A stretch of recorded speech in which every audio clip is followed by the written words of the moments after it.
I also have some news to share on the President's response to domestic violent extremism, the January 6th assault on the Capitol, and the tragic deaths and destruction that occurred underscored what we have long known. The rise of domestic violent extremism is a serious and growing national security threat.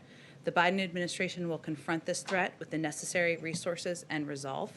We are committed to developing policies and strategies based on facts, on objective and rigorous analysis, and on our respect for constitutionally protected free speech and political activities. Our initial work on DVE will broadly fall into three areas. The first is a tasking from President Biden sent to the ODNI today, requesting a comprehensive threat assessment coordinated with the FBI and DHS on domestic violent extremism.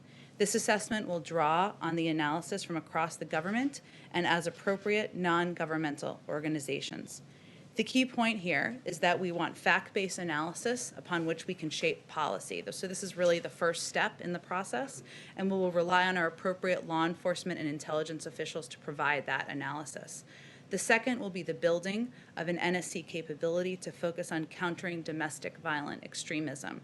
As a part of this, the NSC will undertake a policy review effort to determine how the government can share information better about this threat, support efforts to prevent radicalization, disrupt violent extremist networks, and more. There's important work already underway across the interagency in countering DVE, and we need to understand better its current extent and where there may be gaps to address so we can determine the best path forward. The third will be coordinating relevant parts of the federal government to enhance and accelerate efforts to address DVE.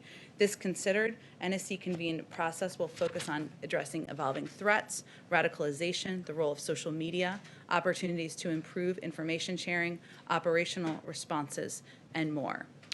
Just a couple more items.